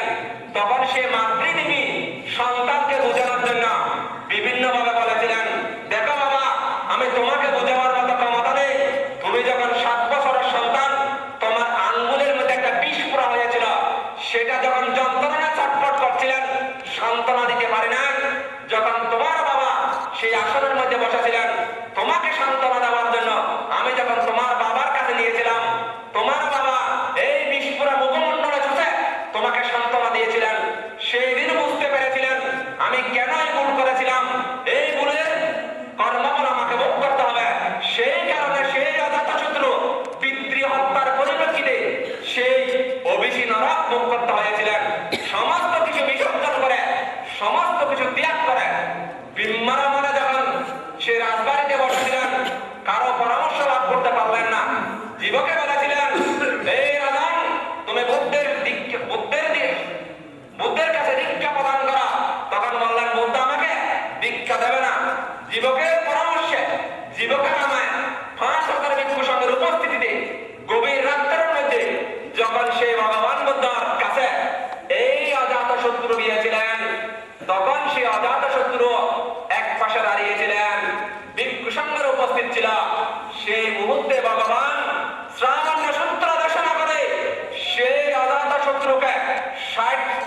লক্ষ বছর থেকে উনি শেষ সদ্ধর্মদেশন শ্রবণ করে উনি যদি পিতৃ হত্যা না করতেন শ্রোতাপন্ন হিসেবে উপাসক লাভ করতেন, কিন্তু এই কারণে পিতৃ হত্যা করার কারণে সেই শ্রোতাপন্নতাকে উনি লাভ করতে পারলেন না।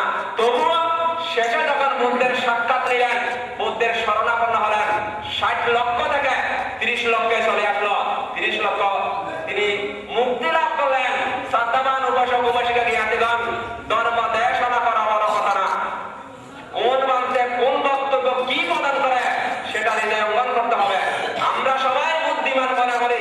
এক সময় বর্ষপুত্র বুদ্ধকে প্রশ্ন করেছিলেন, প্রভু মহাকারণিক তথাগত বুদ্ধ, আমরা শুনে থাকি আপনি বলেন সর্বজ্ঞ সর্বজ্ঞানী। এই বর্ষপুত্র, এটা সত্য না। আমি যখন যাহা তখন থাকা জানি। যদি আমি সর্বজ্ঞ হতে চাই, আমাকে অনাহারে অনিদ্রা থাকতে হবে। আমি নিজেও কিছু জানি না।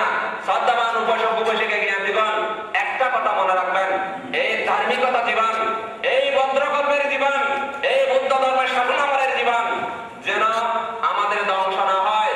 প্রার্থনা করবেন কাজের দ্বারা, বাক্যের দ্বারা, মনের দ্বারা যে ত্রিধারা পুণ্য অর্জন করবেন, এই পুণ্যের কাছে কিন্তু প্রার্থনা করবেন।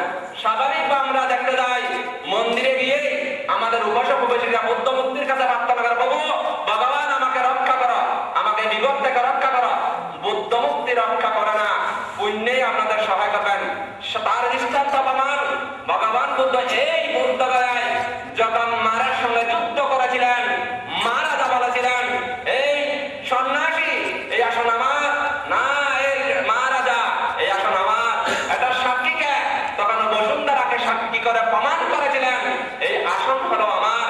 সেই দিন প্রমাণিত হয়েছিলেন যে বসুন্ধরার সাক্ষী প্রদান। আজকে আমরা সকলে অত্যন্ত আনন্দ উৎফুল্ল মনে যে ভ্রমণ শেষ করেছি। আজকে আমরা বুদ্ধগয়া থেকে যে ক্যালকাটা চলে যাব, প্রত্যেকের আনন্দিত বাজি, কারণ আপনাদের সঙ্গে আমার অতীতের কোন সম্পর্ক ছিল বিদায়, জ্ঞানের সম্পর্ক ছিল বিদায়। সেই কারণে এই 13 সালের মধ্যে আপনাদের সামনে আমি আপনাদের সঙ্গে তীর্থ ভ্রমণ করতে পেরেছি। এটাই আমি মনে করি আমি অত্যন্ত পুণ্যবান। পুণ্যবান বলে আমি নিজেকে দাবি মনে করি। আরো কারণ হলো 2 জন নবপুষ্পটিত সন্তানকে নিয়ে, উপসম্পন্ন ভিক্ষুকে নিয়ে, 2 জন 2 সম্ভ্রান্ত পরিবারের সন্তান। আপনারা থেকে আলাদা হয়ে উনি চিন্তা করেছেন, আমি যদি সেই সম্পাদন করার মানুষে উনি প্রবাজ্য উপসম্পদা লাভ করেছেন, আমি অন্যকে পুণ্য দান করি। 2 জন আমারও এই জীবন নিয়ে যেন আমি মৃত্যুবরণ করতে পারি, এই কামনা বাসনা রেখে আপনাদের মঙ্গল জীবন কামনা করে 3 বার সাধুবাদ দিয়ে পুণ্যের কাছে প্রার্থনা করুন।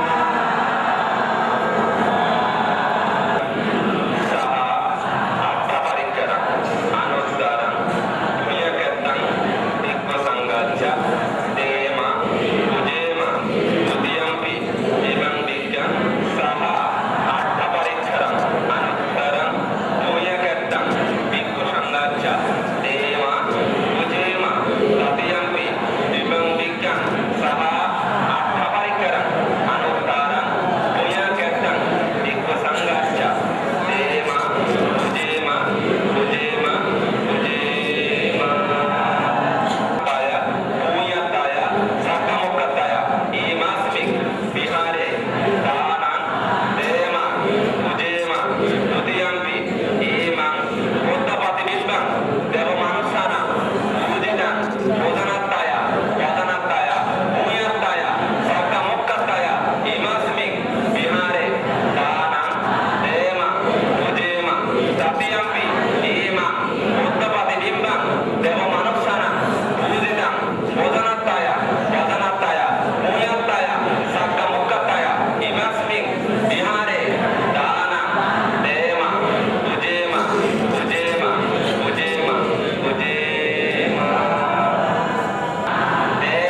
होत इदं मे भूयां निब्बनस्य पच्चयो होत इदं मे भूयां निब्बनस्य पच्चयो होत इदानीं माया कुशल सम्मानितुं मे जनता महापटाभि शक्तिने होत सब्बे शब्दा सुविधहन्तु सब्ब दुःखपमुच्यतु भवतु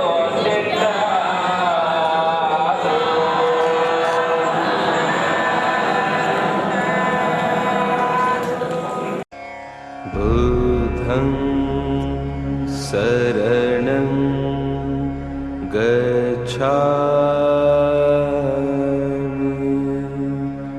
धम्मं शरणं गच्छामि संघं शरणं गच्छामि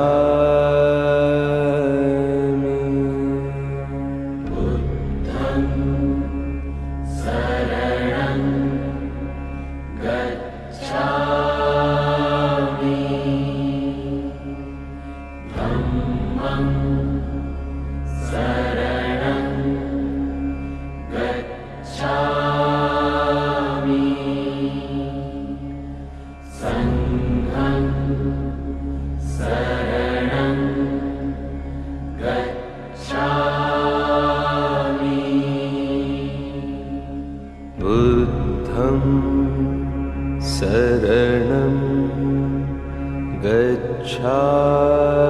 गच्छामि धम्मं शरणं गच्छामि संघं शरणं गच्छामि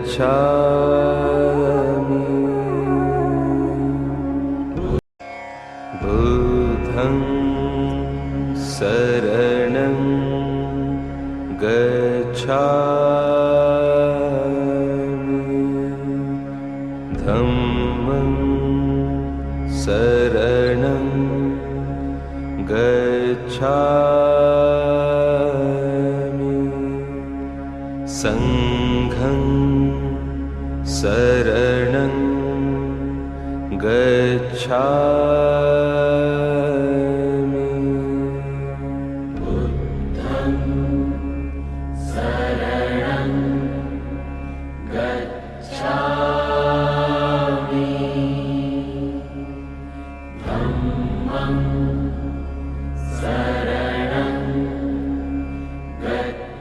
धम्मं शरणं गच्छामि संघं शरणं गच्छामि बुद्धं शरणं गच्छामि धम्मं शरणं गच्छामि संघं शरणं गच्छामि बुद्धं शरणं गच्छामि धम्मं शरणं गच्छामि संघं शरणं गच्छामि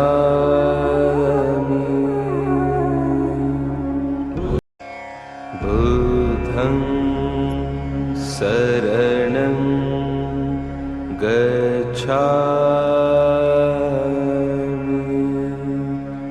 धम्मं शरणं गच्छामि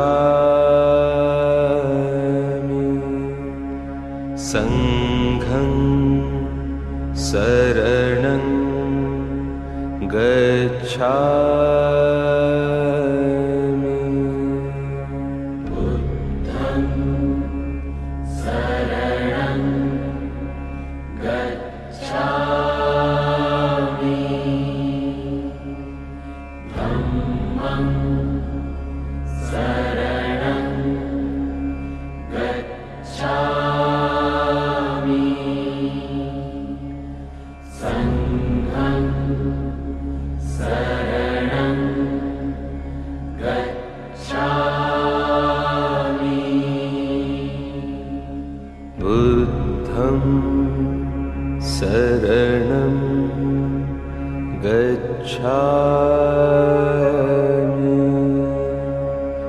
धम्मं शरणं गच्छामि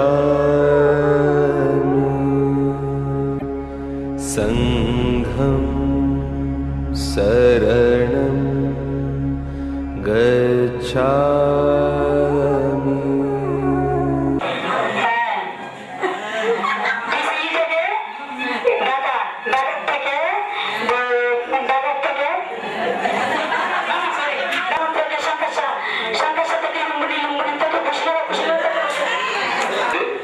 কমলাপুর বৌদ্ধ মন্দির থেকে বেনাপুর বর্ডার হয়ে আমরা কলকাতা এসেছি।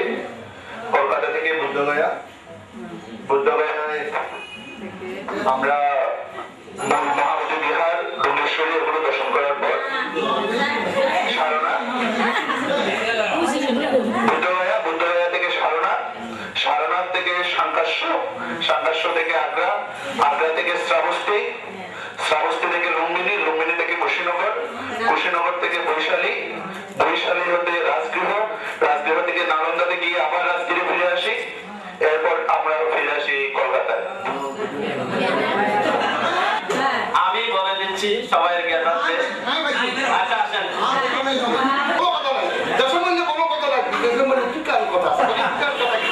আমি তো বিদেশে আমার কি মাটিতে কবর দিবে নাকি নদীতে বাসায় দিতে কোনো কথা নাই, মাটিতে কবর দিতে দুই কারণে কথা আছে। আমার তখন মাটিতে কবর দিব, ইয়ার হাড্ডি নাঙ্গল দিয়ে শ্বাস করবো নাকি ট্রেক্টর দিয়ে শ্বাস করবো? নাঙ্গল দিয়ে শ্বাস করলে কোনো কথা নাই, ট্রেক্টর দিয়ে শ্বাস করলে সাপ দুই কারণে নাকি সাপ ট্রেক্টর দিয়ে তো শ্বাস করবো, আমার হাড্ডির ভিতর দিয়ে সাপ ইয়া কি ভাবিলে বড় বাড়াই গো নাকি হাড্ডিরা তার কাটালে কোনো কথা নাই, আমার কাছে কাটালে দুই কারণে কথা। আমার দুইটার কথা এক কারণ করে তো এই দুইটার কথা হয়তো একটু ঢুমেছে দশে শুধু পড়ে আসাম বলতো না একটা পর্যন্ত ফুল থাকতো না, ফুল দোকান কলকাতা থাকিয়ে গেলাম না বুদ্ধগয়া তুমি গেলাম তোমার সারানা গেলাম সাংকাশিয়া তুমি গেলাম তাপমোহন উঠতেছি এখন লোকের পরে গিয়ে তারপর গেলাম আবস্তি নমস্য দেখা, তারপর আসছি কোন জায়গা আর কান দেখিয়ে না বলতে নেপাল অত্যন্ত আসারি না বাড়াইলাম তো পড়ে কুশীনগর তো পড়াইলাম আড়াইলাম যে বৈশালী তো নাইলাম রাজগৃহ দিন আসিলাম আলাদাভাবে আনতো ওই বিশ্ববিদ্যালয়ের কথা কম করতো না ঠিক আছে ঠিক আছে। তারপরে এসে তো পড়ে রাজগৃহ তো নারায়ণ আবার পুনরায় আর মেইন আসতাম কি বলো কম করবে না আমার নাম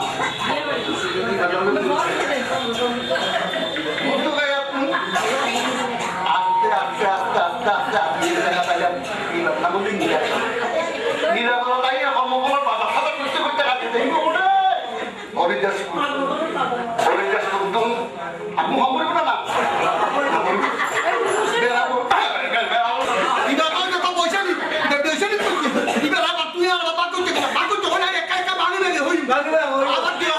সময়গুলো পার করিয়ে দেয় আমরা সেই কামনা করছি বুদ্ধের কাছে, শ্রীমতী মহাষ্টমের কাছে। তো আমরা প্রত্যেকটি আমাদের যে বৈশিষ্ট্য প্রধান তীর্থ পরীক্ষক শ্রীযুক্ত বাবু তপন চন্দ্র বড়ুয়াকে মঞ্চে দাঁড়ানোর জন্য অনুরোধ করছি।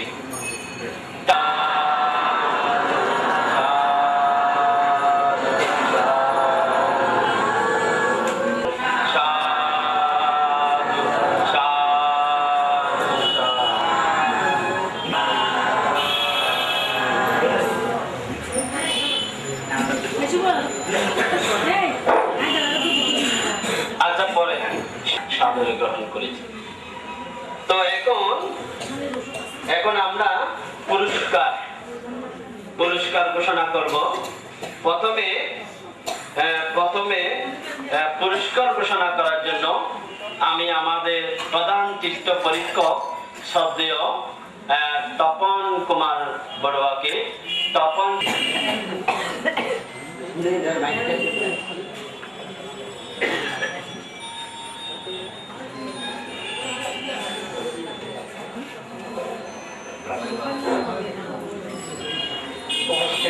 সুধীমণ্ডলী, আমি 1994 সনে সরকারের চাকরি থেকে অগ্রসর গ্রহণ করার পর 95 থেকে আমি তীর্থস্থান সমূহ দেখা শুরু করি। 2-3 বছর করার পর আমার মনে একটা কৌতূহল জাগে, এতগুলি লোক টাকা পয়সা খরচ করে আসে, আত্মীয় স্বজন সাহায্য করে এখানে পাঠায়, দেখা গিয়ে মানে আমি এখন চাই আসছি, হঠাৎ গিয়ে এখন চাই আসছি। আর এখন পর্যন্ত কবলে বছর করে কেন চাই আসছি, এখন পর্যন্ত চাই আসছি ছাড়া চাই ন চাই এ কথা কিন্তু নয়। তখন আগে যেতে লাস্টে উদয়নবাবুর সঙ্গে আসা শুরু করলাম। ওনাকে বললাম যে কি এতগুলো টাকা পয়সা খরচ করে আসে, তারা কিছু জানো, তাদেরকে আমি প্রশ্ন আকারে জিজ্ঞেস করব, উত্তর দিতে হবে, এবং এদিকে দৃষ্টি আকর্ষণ করার জন্য আমরা তখন পুরস্কারের ব্যবস্থা করি। সেই হইতে এখনো পর্যন্ত আমরা এটা চালু করে গেছি। আপনারা যে সমস্ত তীর্থস্থানগুলি দেখেছেন সেগুলির বর্ণনা সবুজ মুখ্যমন্ত্রী দিয়েছে, জামানদা দিয়েছে, আমিও দিয়েছি। অনেক সময় গানের আকারে, কীর্তনের আকারে, বিভিন্ন ভঙ্গিতে আমি জায়গাগুলির বর্ণনা দিয়েছি। পরীক্ষার দিনে আমি বলতেছি যে কি 4টি তীর্থস্থানের কথা লেখা আছে। আমি বললাম যে উরুবেলা কুশীনগরী শিলুম্বিনী তীর্থগর, এটাকে আমি বারবার বলবো, তবুও দেখলাম যে অনেকে এই 4টা তীর্থস্থানের নাম লিখতে পারে নাই। এরপরে আমি বিশেষ করে অগ্রবর্তী স্থান সূর্যতার সেই ফেরানি গ্রাম, সেগুলি থেকে অবশ্য আমি এগুলি প্রস্তুত করে উদয়নবাবুর হাতে দিই। দেখলাম যে যদি কোনো অসুবিধা হয়, কোনো মনের মতো না হয়, তুমি চেঞ্জ করে দিও, এটা যে তোমার সংগঠন, তুমি এটা এত পরিশ্রম করতেছ, এটা ঠিক করে দিও। তো দেখলেন যে আমি অবশ্য যা করে দিই ওরা বদলায় না। এবার পরীক্ষা নেওয়া হইল। পরীক্ষা নেওয়ার জন্য প্রথমে আমি বলতেছি যে আমরা যে তীর্থ দর্শনে আছি কেন আসি, এটা আমি বারবার বলেছি। মহা পরিনির্বাণ সূত্রে ভগবান বলেছেন তোমরা এই 4টা স্থান অবশ্যই দর্শন করবে। আমরা যেদিন চট্টগ্রাম থেকে 7 তারিখ রওনা হয়েছি, এখনো পর্যন্ত আমরা তীর্থস্থান এগুলি বারবার রোমন্থন ক্রিয়া করছে। ভগবান বলেছেন এর ভিতরে যদি কারো কোনো অসুবিধা হয়, এটাতে আমার কর্মফল যদি খারাপ থাকে, আমি যতই কিছু হয়ে দেখানো পূর্বজন্মের আমার কর্মের কারণে হয়তো আমার কোনো কিছু অসুবিধা হইতে পারে, তো আশা করি হবে না। আমার পাওয়ার পরে আমি 1-2 করে 53টা সিরিয়াল দিলাম। 2 নম্বর সিরিয়ালে যিনি আছেন উনি লেখছেন যে কি তীর্থজ্ঞাতির নাম বাবু উদয়ন বড়ুয়া, ঠিকানা কোডের পার। আমি যেহেতু গেলাম না, যেহেতু আমার তীর্থজ্ঞাতি বা বন্ধুদের কারোর নাম এবং উদয়নবাবু পরীক্ষা দেন না এটা আমি জানি, আমি উপর দিয়ে লিখে দিলাম বোকাস। আরেকটা কাগজ পেলাম, সেখানে লেখা আছে তীর্থজ্ঞাতির নাম ভগবান, ঠিকানা দিয়েছিল লুম্বিনী। 174 নম্বর। তিনি হলেন চন্দনা থানা নিবাসী সুদত্ত বিকাশ বড়ুয়া। উনি আছে 174 নম্বর পেয়েছেন উনি।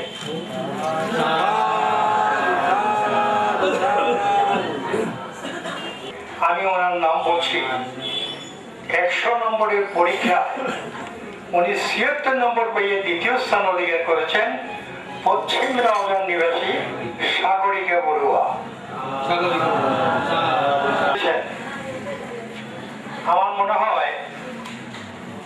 নতুন আসছেন কিনা জানি না, এবং তাদের খাতাগুলি দেখে আমার এমন লাগলো যে আমার মনে হয় সবাই তারা শিক্ষক। পরীক্ষা নেওয়ার যে ভঙ্গি, আমি বারবার যোগ বিয়োগ করতে করতে করতে করতে আপনারা সকলে নিরাশ হবেন না। बुद्धं शरणं गच्छामि धम्मं शरणं गच्छामि संघं शरणं गच्छामि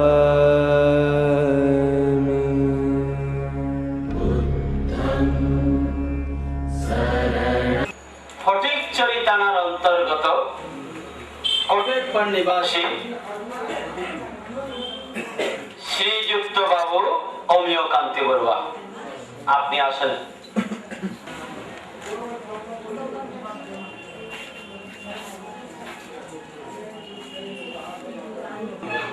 রাউজান থানার অন্তর্গত আবুলকেল নিবাসী বিশিষ্ট সমাজসেবক, এনাদের পরিবার যুগে যুগে কালে কালে বৌদ্ধ সমাজের সেবা করে আসছেন। ইনি হচ্ছেন এই পরিবারের একজন গর্বিত সন্তান, শ্রীযুক্ত বাবু রঞ্জিত প্রসাদ বড়ুয়া। শ্রীযুক্ত বাবু রঞ্জিত প্রসাদ বড়ুয়া।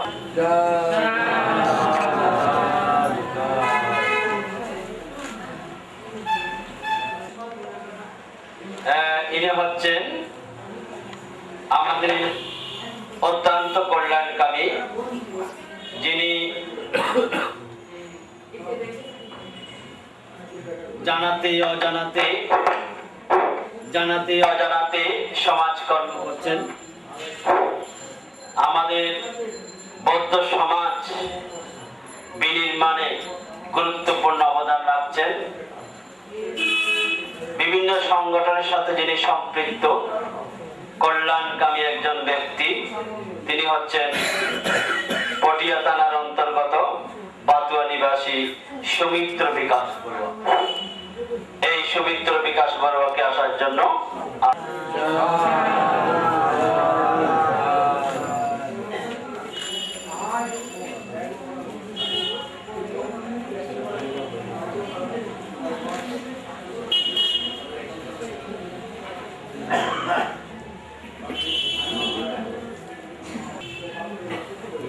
তীর্থ পরীক্ষক, তীর্থ সুধাকর এবং তীর্থকণ্ঠ এবং আমার তীর্থ বন্ধুরা,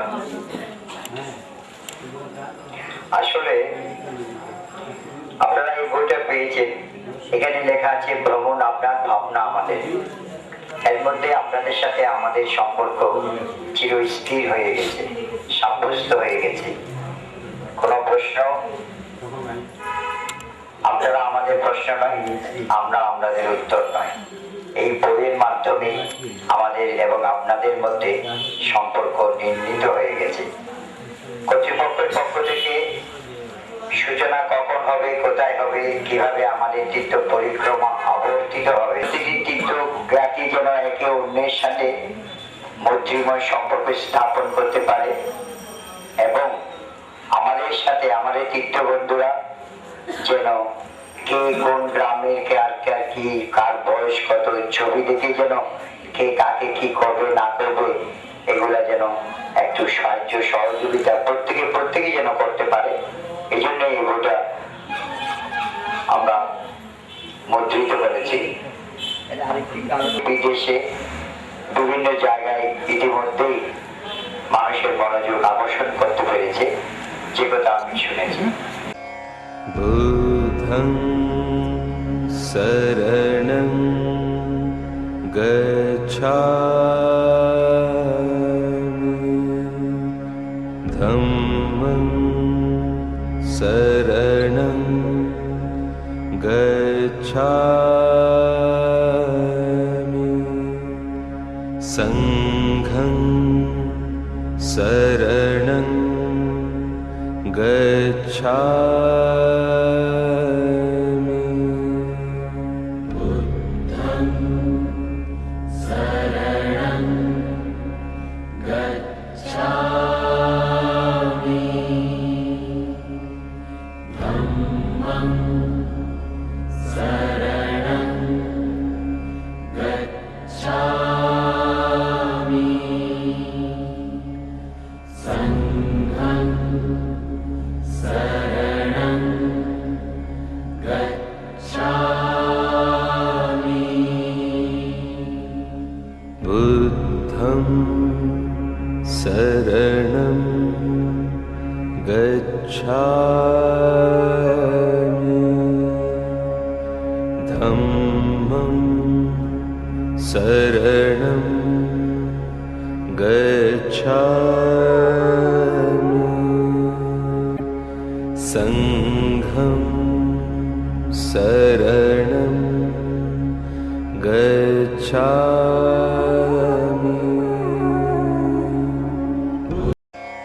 बुद्धं शरणं गच्छामि धम्मं शरणं गच्छामि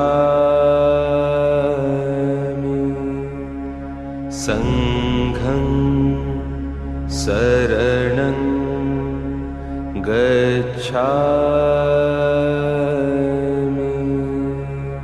बुद्धं शरणं गच्छामि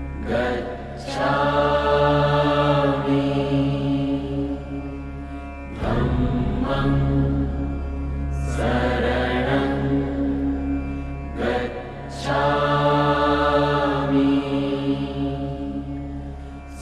संघं शरणं गच्छामि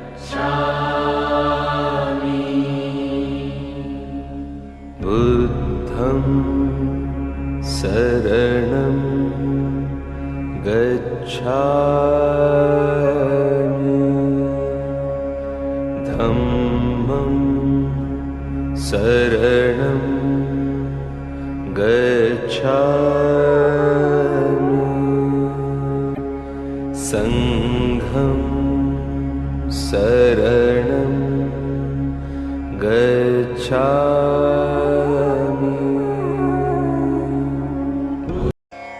बुद्धं शरणं गच्छामि